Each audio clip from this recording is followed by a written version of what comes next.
Football's Golden Oldies from the Toll House in Lancaster, Part 1. Banks of England. Banksy is about more than just football. It's the story of a man who represents all that was admirable about the game in an era before cynicism and money tainted it, when football was a reflection of values and standards that we may never see again. It's the story of a genuine English hero, a stirring, vivid account of the England's team's finest years by the player who proved indispensable. He was Banks of England.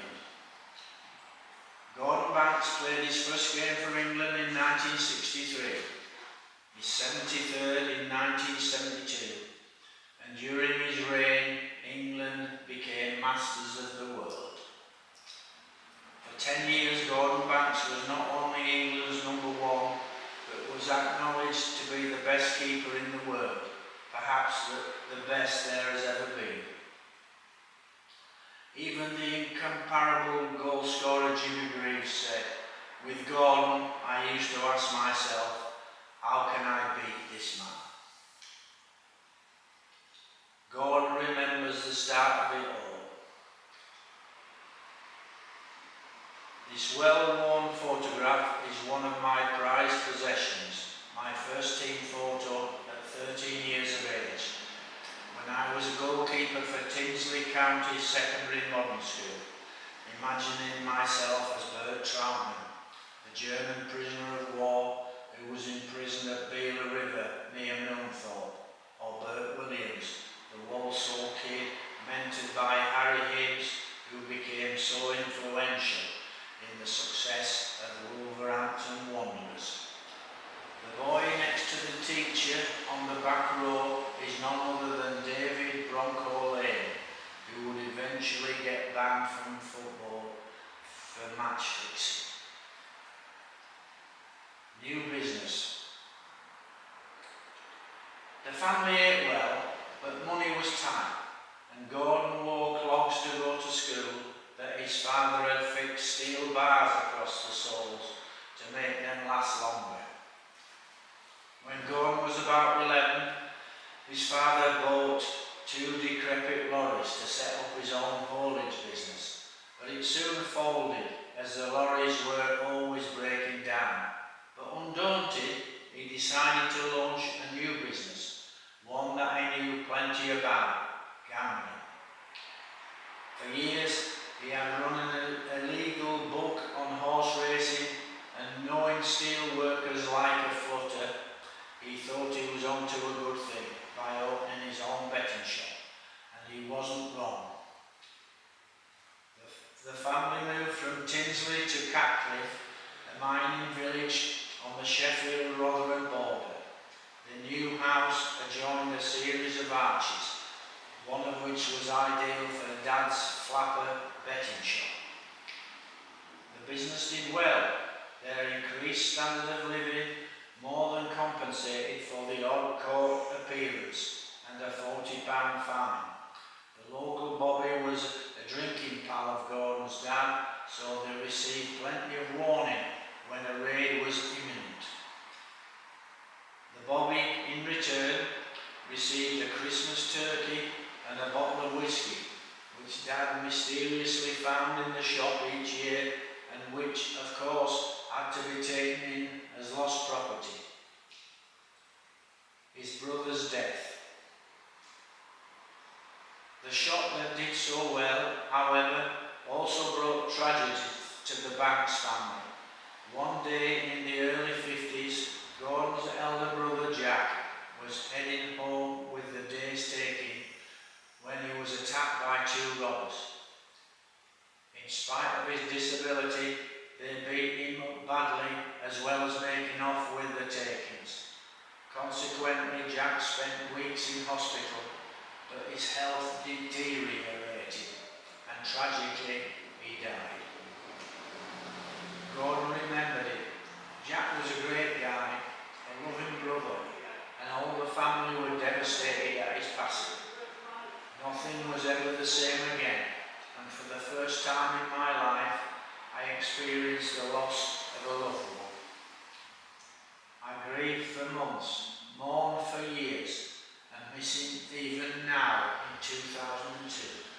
And the fact that his attackers eventually received lengthy jail sentences was no compensation for losing a dear brother and a great friend. Sheffield Boys. At the age of 14, his appearances for this school earned him a call-up for Sheffield Boys.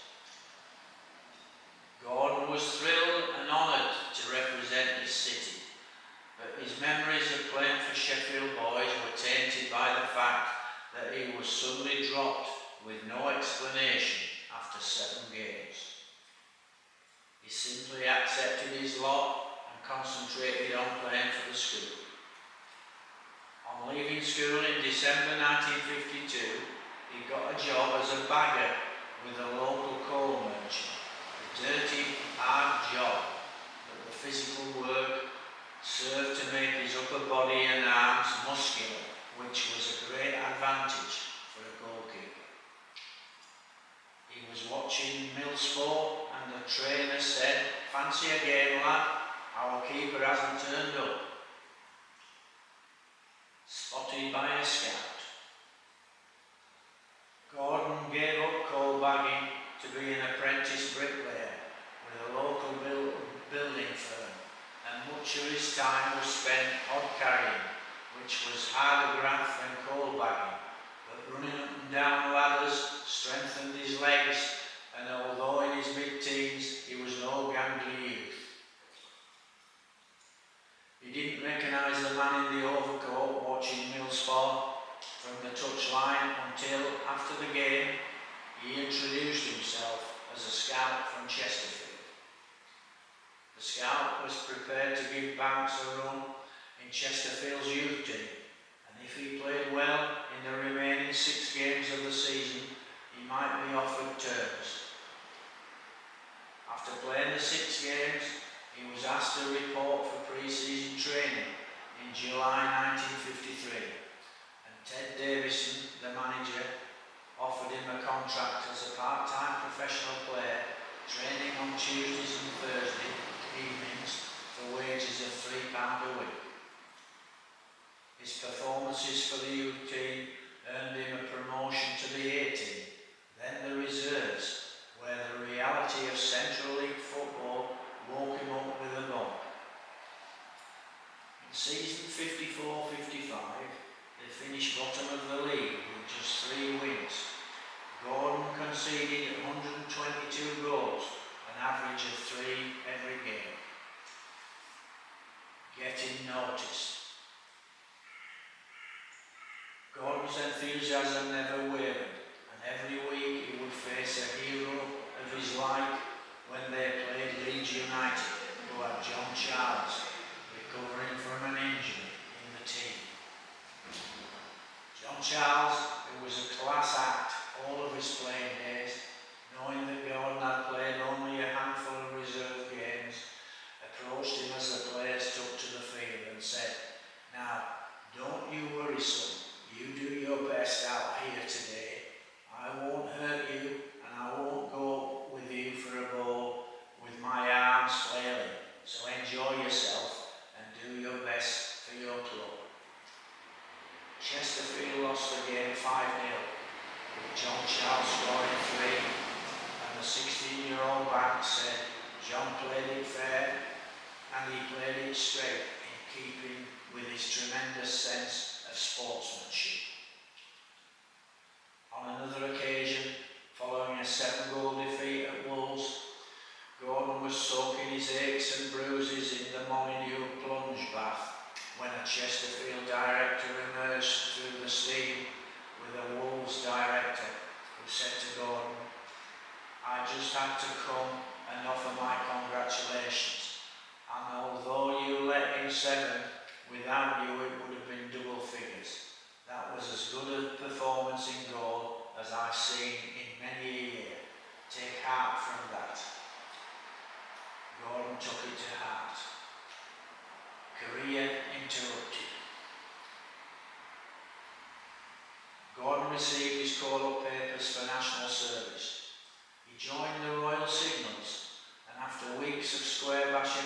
Patrick and Ripper, he was posted to Germany, which was a stroke of luck. During his time there, he met a beautiful German girl called Ursula, fell in love with her, they were married and had 3 children and 5 grandchildren. In Germany, he managed to play a lot of football, first for his squad, then for his regimental team, where they won the Rhine Cup, a very prestigious trophy at that time.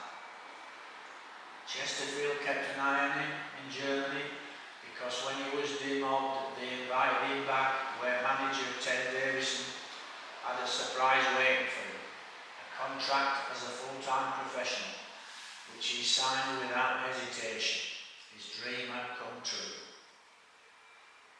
In 1955-56, he played for the reserves and the FA Youth Cup team, and they surprised not only the Chesterfield supporters, but also themselves by reaching the final.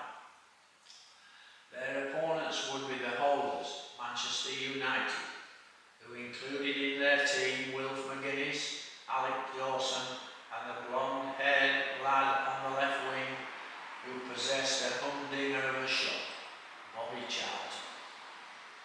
The final was over 2 legs, the first at Old Trafford, where Manchester United produced a special programme complete with potted biographies of each player.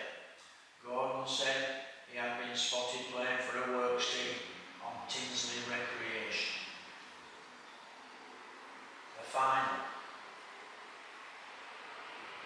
As he ran onto the pitch, Gordon was dumbfounded to see around 34,000 fans in the ground, and when the game kicked off, he said it was like being a Texan at the Battle of the Alamo. With 20 minutes to go, United were leading 3-0, when Chesterfield managed to pull a goal back, and after 85 minutes Chesterfield broke away and snatched the second. 3-2 was the result, and it had been a smash and grab stuff, but they felt they had gained a moral victory. A crowd of over 14,000 turned up at Saltergate for the return leg, 5,000 more than the average attendance for a first team game, and the second leg was another humdinger, and despite Chesterfield having more possession than in the first leg, they could not claw back the deficit. The game ended 1-1, which gave United a 3rd successive FA Youth Cup, and although they had lost, Gordon gained a great deal of satisfaction from their performance and was happy with his own efforts and looked forward to further progress at Chesterfield. Promotion to the first team. In July 1958, Ursula gave birth to their first child, Robert, and Gordon felt they were now a complete family and his life had been redefined for the better. In the 1958-59 season, Gordon's performances saw him pushing the long-serving Ron Powell for a place in the first team. Ted Davison had been replaced as manager by Dougie Livingstone, and he gave Gordon his chance in a home game against Colchester United in the newly formed 3rd Division. The sum total of managerial guidance that Gordon received from the manager was, "Good luck, son," and 7,000 fans watched Gordon Banks make his debut in a 2-2 draw, and his teammates were full of praise after the game, and even the manager said, "Well done." Gordon was selected for the next game, a 1-1 home draw against Norwich City, and he only missed 3 games the rest of the season through injury as the team finished a respectable 16th. In total, Gordon played in 26 matches, and his horizons didn't extend beyond playing for Chesterfield. So in the summer of 1959, it came as a shock to be called into the manager's office, who introduced him to a dapper man with wavy black hair, who said he wanted to sign Gordon.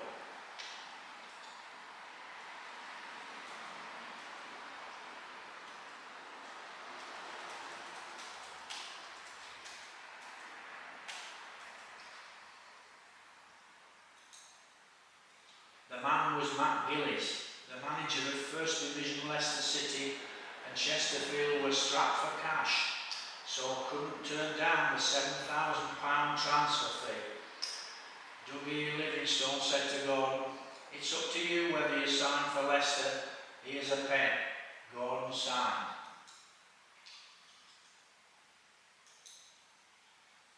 New Horizons. As Gordon arrived home, he suddenly realised he had committed the family's future without consulting Ursula. But he needn't have worried. She was delighted, asking, "How much are they going to pay you?" Gordon took a deep breath and said triumphantly, £15 a week. Ursula clasped her hands together in joy, jumped to her feet, and they danced around the kitchen together in celebration of their good fortune. And Gordon celebrated the fact that 5 boys from Tinsley County School went on to play professional football. Brian Frost, David Bronco Lane, Bob Pashley and Terry Leather. Leicester gave Gordon the chance of playing at the highest level, but there were 5 other goalkeepers on the staff who he would have to dislodge if he wanted to play in the first team. He remembered getting up at 5:30 a.m. to work as a coal bagger and a hod carrier, and had no intention of going back to that life.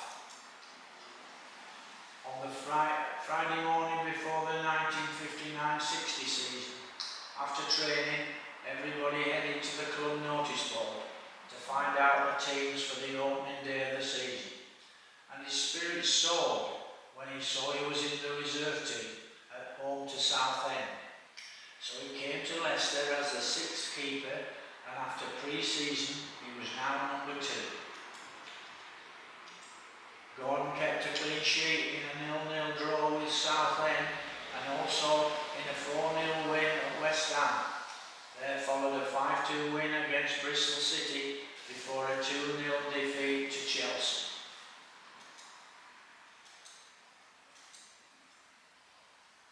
Richie Norman, another reserve team player, sauntered up to Gordon and said, "Dave McLaren's injured.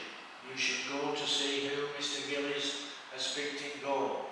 It was Banks, who would face Blackpool. First Division debut. A crowd of 28,000 witnessed the debut of Gordon Banks, and he looked forward to facing a forward line that included Jackie Moody, Bill Perry, Ray Charnley, Arthur Kane and Dave Dury. But he was disappointed to see Stan Matthews not playing in a game that ended 1-1. Gordon returned to the reserves, but suddenly the first team began to lead goals, 14 goals in 5 games. Consequently, he was recalled to the first team duty and was to be an ever-present for the rest of the season, as Leicester finished in a creditable 12th in the First Division. In the 59-60 season, Leicester made unsuccessful offers for John White of Falkirk, who went to Spurs, Hibernian's Joe Baker, who signed for Italian giants Torino, and a centre-forward who had been scoring a lot of goals for Second Division Middlesbrough, Brian Clough, who went to Sunderland. Leicester had a good FA Cup run, playing West Bromwich Albion in the 5th round in front of 38,000 at Filbert Street, where tragedy struck at half-time when referee Jack Husband collapsed in the changing room and died. Amazingly, the game continued, a former referee in the crowd running the line and a linesman taking over as referee. Leicester won 2-1, though there were few celebrations, but to people with the carnage of war fresh in their minds, it seemed hardly to warrant a second thought. Admission prices up, attendance is down. Leicester bowed out to Wolves, who went on to win the FA Cup 3-0 against Blackburn Rovers, when Dave Whelan Gordon sadly broke his leg and never completely recovered. The dawn of the 60s was a time of change. Gordon's wage rose to £20 a week, which was the maximum, so at last they could afford a television set to watch a fantastic football match when Real Madrid beat Eintracht Frankfurt 7-3 in the European Cup final, their 5th consecutive success. The Banks family had their first holiday at Butlins in Skegness, and they bought a new house, a semi in Kirkland Road, Bromston, and Bill Shankly became manager of Liverpool. In 1960-61, Leicester embarked upon one of the most notable seasons in their history. But when Gordon reported for pre-season training, the majority of the players were deeply unhappy about the maximum wage limit, and there was talk of strike action, as well as admission to matches was increased to 2 and 6 by the Football League. But attendances would fall this season again to 28.6 million. Both John Anderson and Dave McLaren had been transferred, further boosting Gordon's confidence that the manager had every faith in his young goalkeeper. And Matt Gillies also tried to sign David Hurd and Pat Creran from Celtic. Both would go to Manchester United, and Alan Gilzine from Dundee, who would eventually go to Tottenham. FA Cup journey to Wembley. This season, Leicester had a wonderful run in the FA Cup, meeting Sheffield United in the semi-final at Ellen Road in front of 52,000 fans that ended up 0-0, and the replay at the City Ground, Nottingham, also ended up goalless, which sent them to St Andrews, Birmingham, where Leicester prevailed 2-0 to beat Tottenham Hotspur at Wembley. 30 months ago, Banks had brought him into the Chesterfield first team, and now he was about to play at Wembley against a team that had dominated the league. Gordon said, "Spurs were magnificent in every respect. 11 consecutive wins at the start of the season, a record, as were their 31 victories in 42 league games, their 16 away wins, including 8 in a row, and equaling Arsenal's 1930-31 total, their tally of 66 points. Leicester had lost to Spurs at home by 2-1, but when they travelled to White Hart Lane, they had come away with a 3-2 victory, so now they had to reproduce that form at Wembley. Wembley Stadium. This was Gordon's first visit to Wembley and one of his most memorable. Even though Leicester were beaten by Spurs, he loved the place.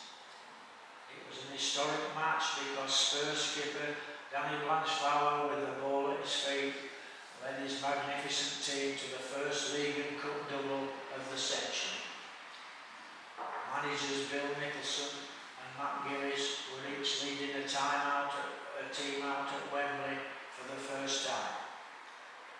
For the statistically minded, this was the first of 34 games for Banks at Wembley, and he was on the losing side just 3 times in 31 games with England. He was twice a runner-up in FA Cup finals with Leicester and helped Stoke City win the League Cup in 1972.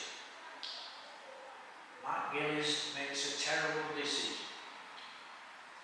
Wednesday before the final, Ken Leake had gone to a pub for a couple of pints with friends, but Matt Gillies thought it was a gross breach of club discipline and dropped him from the final team, replacing him with reserve Hugh McElmoy. The team thought Leake's punishment was severe in the extreme, and without Ken, the odds against them winning had just lengthened considerably. The Leicester plans went awry after 15 minutes when fullback Len Chalmers sustained injured knee ligaments and was a passenger for the rest of the game. After half-time, Leicester tired a little on the sapping pitch, and Bobby Smith put Spurs ahead after 69 minutes when he latched onto a great ball from Terry Dyson. 8 minutes later, Smith returned the compliment when he crossed the ball and Terry Dyson met the ball at the far post to plant a firm header beyond the diving Gordon Banks to make it 2-0 and win the elusive double. Terry Dyson, out of the picture, scores for Spurs. Other players are Bobby Smith, obscured by the far post, Colin Appleton, Cliff Jones and Ian King.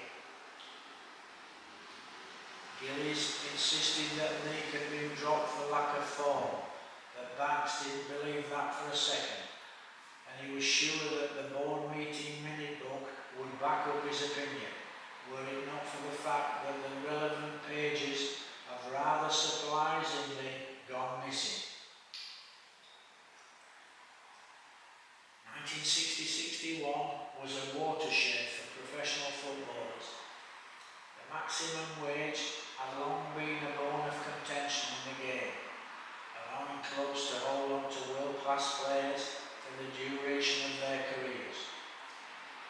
For example, Preston North End and Tom Finney, Blackpool and Stan Matthews, Bolton Wanderers and Nat Lofthouse, Middlesbrough and Wilt Mangan. The archaic system benefited all these clubs and many more, but certainly did not benefit the players. One of the first Leicester players to renew his contract was Richie Norman, and all the players were eager to know what Richie had managed to negotiate with Matt Gillies. As Richie entered the dressing room, he said, "Say hello to Leicester's first three-figure-a-week footballer." Everyone was gobsmacked, and Jimmy Walsh asked Richie how much he had got. Richie replied with a smile, £30, 12 shillings and sixpence. The most Gordon Banks earned at Leicester was £60 a week in 1966, when he was England's first choice rookie. Wembley again. The close season had seen a flurry of activity on the transfer market, with Jimmy Greaves going from AC Milan to Spurs for a pound short of £100,000. Brian Clough joining Sunderland for £45,000 from Middlesbrough. Ian King joining Southampton for £27,500 from Leicester, and Stan Matthews joining his hometown club Stoke City from Blackpool. Spurs faced an England 11 in the Charity Shield, winning 3-2 in front of the 37,000 crowd at White Hart Lane. But Spurs' double success also benefited Leicester City, the FA ruling that they could participate in the European Cup next Cup.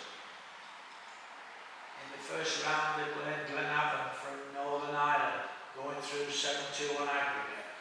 And then they got a plum draw against Atletico Madrid, but Gordon was called up by Walter Winterbottom to be in the squad to play Portugal, and he was surprised to learn that both games were on the same day. England beat Portugal 2-0 with Ron Springer in goal, and within 20 minutes of the final whistle, Gordon was heading for Leicester in his small Ford van, arriving at Filbert Street 30 minutes before kick-off. Leicester drew 1-1 at Filbert Street, and in front of 50,000 vociferous fans in the Vicente Calderón Stadium, they finally succumbed 2-0 to an impressive Atletico team. Unlikely champions. With Jimmy Greaves in their ranks, everyone expected Tottenham Hotspur to retain their league title in 1961-62, but they didn't count on a minor miracle by Alf Ramsey, who guided his unfancied side, largely the same one that had won promotion from Division 2 to the First Division title.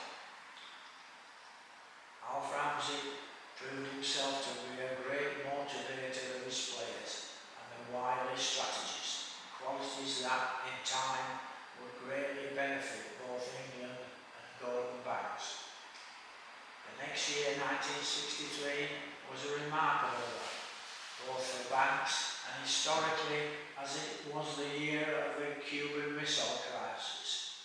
Concord, Dr. Beecham's acts on the railways, the Perfumo affair, the Great Train Robbery, the Beatles and James Bond.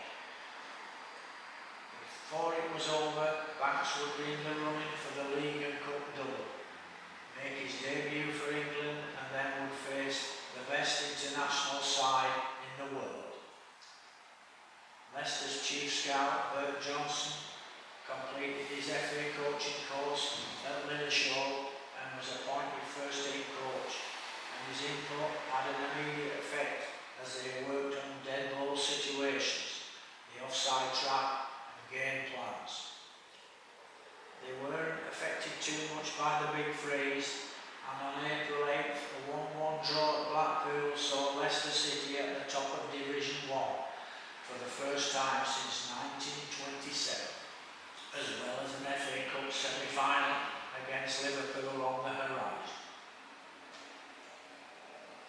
FA Cup semi-final at Hillsborough. Hillsborough was packed to the rafters, a capacity crowd of 65,000 roaring their approval as the teams took to the pitch. The early exchanges were fast and furious as Leicester defended valiantly. Banks felt he was performing at the back of a fairground shooting range. After 20 minutes, Leicester made their first attack with Riley and Cross exchanging passes, and when the ball was eventually played into the Liverpool box, Mike Stringfellow rose majestically to head the ball into the net. In the second half, Liverpool redoubled the pressure and Banks made more saves, but Leicester stuck to their task of defending their slender lead.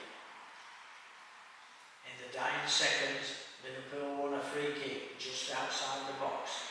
St John ran up to the ball, stepped over it and kept on running, while Gordon Milne played the ball into his path. St John angled a shot at goal and Banks deflected the ball into the air. Red and blue shirts converged and suddenly the ball was heading skywards and the referee blew the final whistle. According to the News of the World, Liverpool had 34 shots, Leicester City had 1. It was Gordon Banks' best ever club game. Disappointed losers at Wembley. After the semi-final success, Leicester didn't win another league game to finish 4th in the First Division, won by Everton. The checkbook champions named because they had spent £180,000 on 5 players, notably Tony Kay from Sheffield Wednesday for £80,000 and Alex Scott from Glasgow Rangers for £40,000. The bookies made Leicester odds-on favourites to win the FA Cup, as their opponents Manchester United had barely escaped relegation, finishing 3 points ahead of their doomed neighbours Manchester City. On the big day, however, just about every Leicester player, Banks included, underperformed, and United ran out comfortable winners 3-1, with goals from David Hurd 2 and Dennis Lowe, and for the second time in 3 seasons, Gordon tasted the disappointment of losing a Wembley Cup final.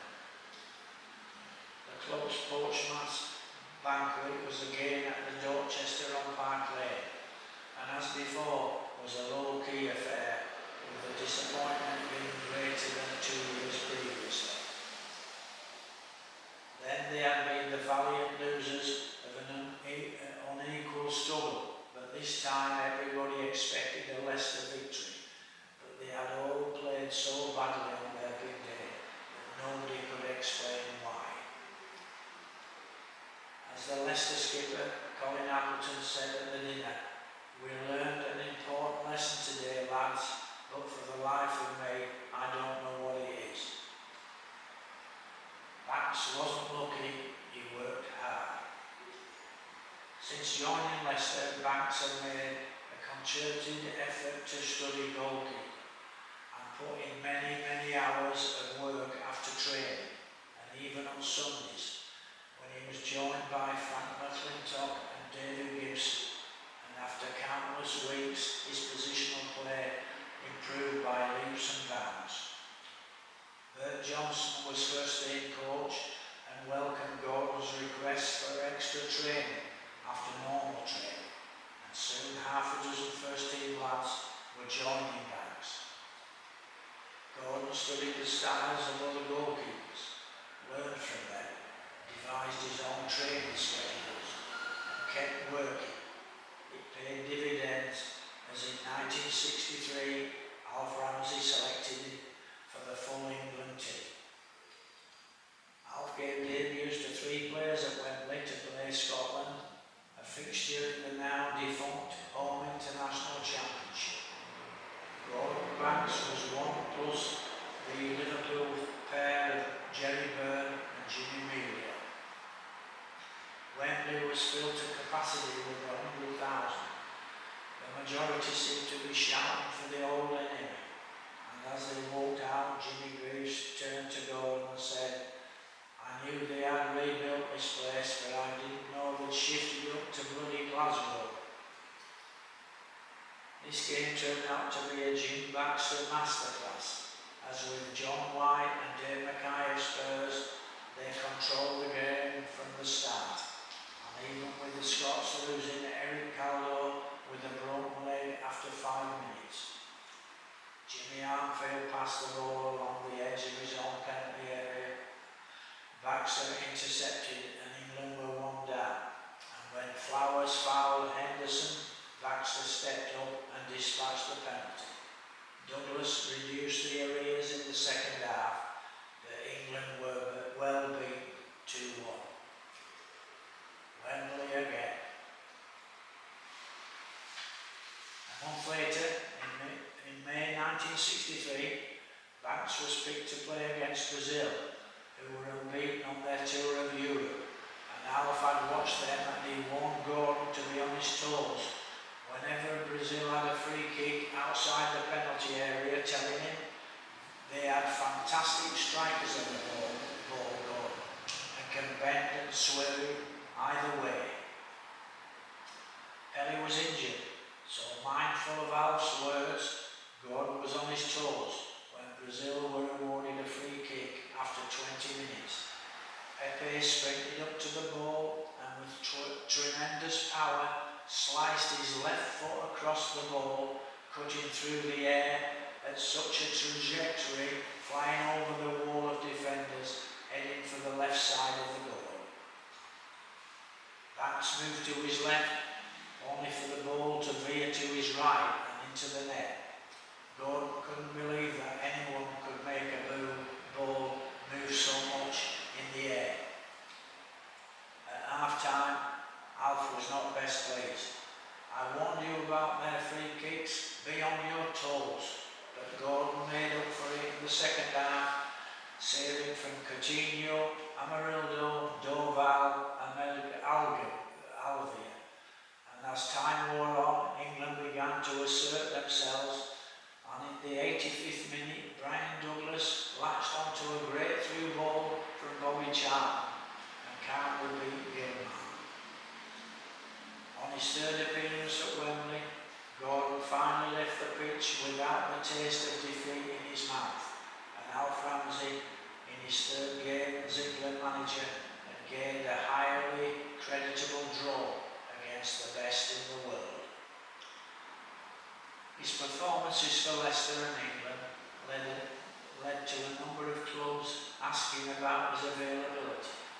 Newcastle United, Wolves and Aston Villa all made official approaches, but the City board were adamant. Gordon Banks is not for sale. League Cup battles.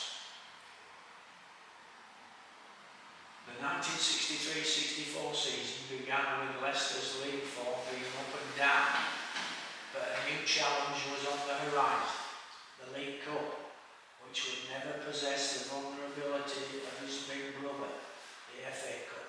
But after 3 finals, it was beginning to grow in importance. A bye in round 1 saw Leicester beat 4th Division Aldershot round 2 and then in round 3 a 2-1 victory over Tranmere Rovers thanks to a goal from Bobby Roberts, a club record buy from Motherwell for 41,000. Gillingham were Leicester's next victim, which set up a quarter-final meeting with Norwich City, winners of the League Cup in its second season. A 1-1 draw brought Norwich City to Filbert Street for the first time in 27 years, and in a typical cup tie full of blood and thunder and played at breakneck speed, the score after 90 minutes was 1-1 until Howard Riley settled it in extra time to send Leicester to meet West Ham in a 2-legged semi-final. West Ham were tough opponents at Filbert Street with a combination of skill and silky passing, but the quality of play by both teams gave the game the flavour almost of an idyll, and a tremendous game of football, so Leicester edging from 4-3. The second leg at Upton Park was even better, and with Frank McClintock and Bobby Roberts scoring, Leicester won the semi-final 6-3 on aggregate to meet Stoke City in a 2-legged final. League Cup final.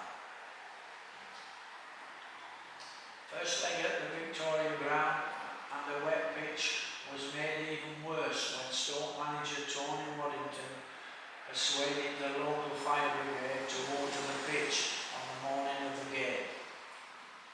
A greasy ball made handling difficult, and Gordon could only claw the ball away, allowing Bevington to score. Leicester never produced the stylish football of the 2 semi-final games, but they hung on, and David Gibson pounced on a loose ball to equalise. A crowd of 25,000 turned up at Filbert Street to see Mike Stringfellow give Leicester a half-time lead, but in the 47th minute Dennis Filer put Stoke level, only for David Gibson to restore City's lead, and when Howard Riley added a third, Gordon felt there was only one destination for the League Cup. With only seconds remaining, George Kinnell, a cousin of Jim Baxter, pulled the goal back for Stoke, but by then it was academic, and the 3-2 scoreline gave Leicester City their first major trophy since their foundation as Leicester Fosse back in 1884.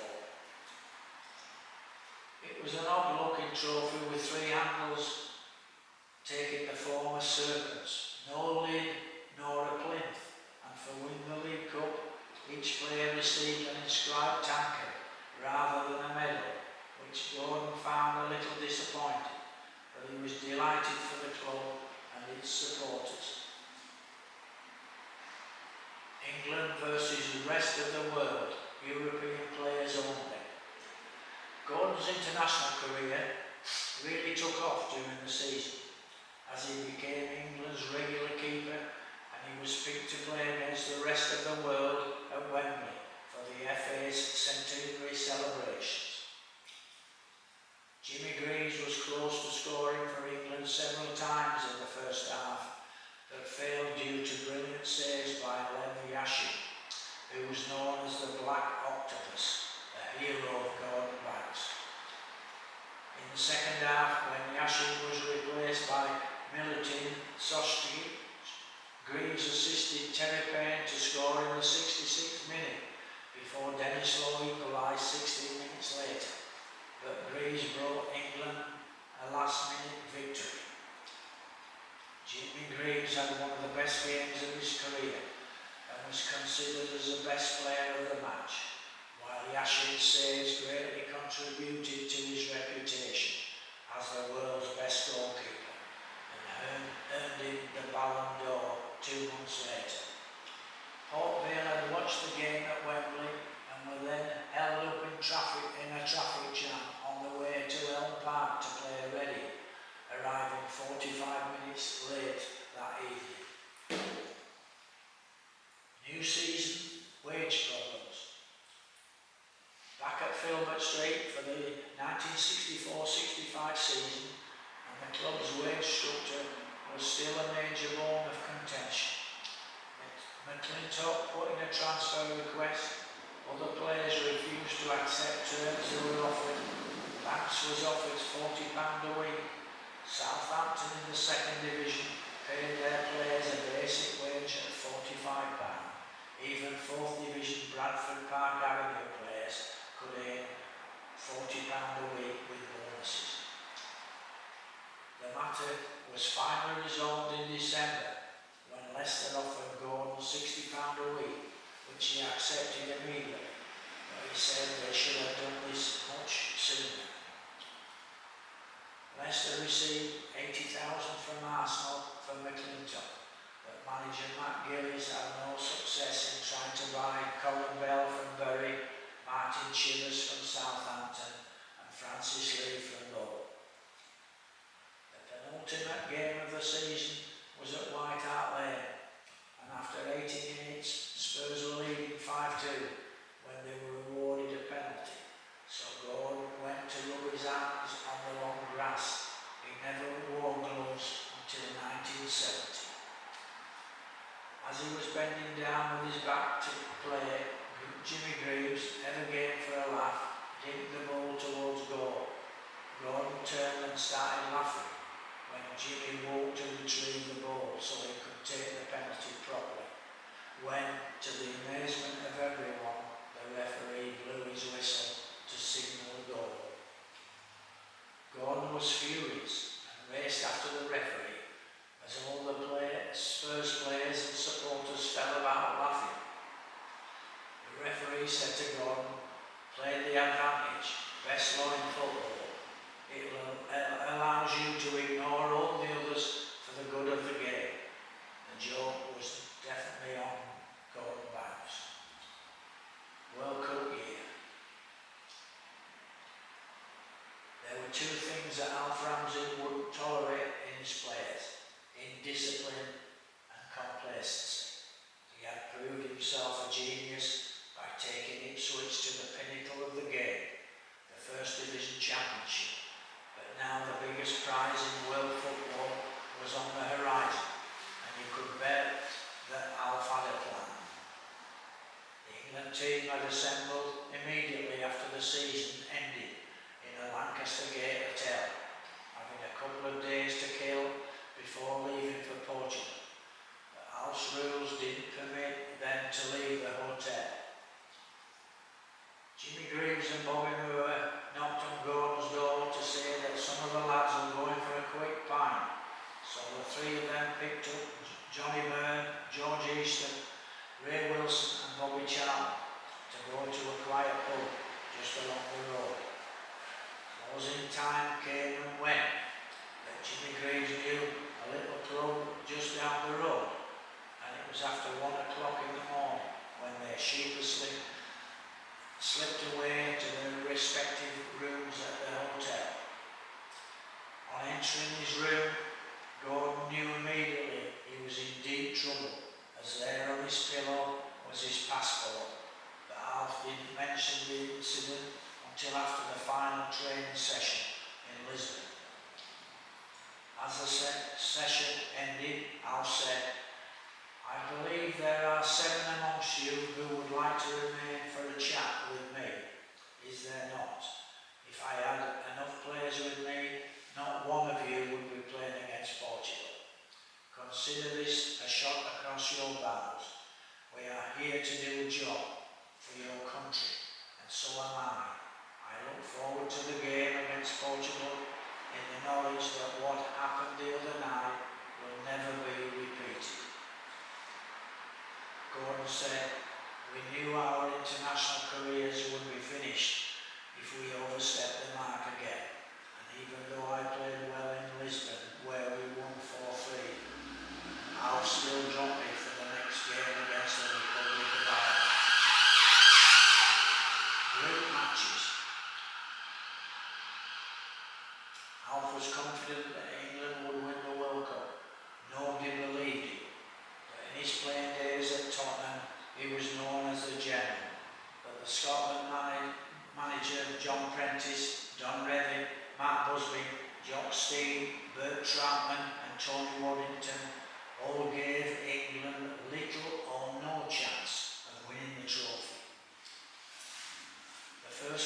against Uruguay showed the South Americans determined to suffocate football, and a 0-0 draw for them was celebrated like a victory. But Alfred changed the formation for the next game against Mexico, bringing in Martin Peters in place of John Kennelly. This game was turned on its head by a superb piece of football by Bobby Charlton, who collected the ball deep in his own half and glided down the pitch like a thoroughbred racehorse, with the Mexicans falling back around their penalty area, until 30 yards out, without breaking stride and with no backlift, Bobby hit a thunderbolt of a shot. The ball cut through the air like a bullet and was still rising as it ballooned the back of Calderon's net. In their final group game, England beat France 2-0, with 2 poachers' goals from Roger Hunt, but Jimmy Graves was on the end of a very late challenge from Jean Bonnel that resulted in an ugly gash on his left shin that needed 14 stitches. Alf now prepared for Argentina in the quarter-final. He had used 3 different lineups in the group games, but he made a monumental decision in deciding to ditch wingers completely and play Alan Ball on the right and Martin Peters on the left.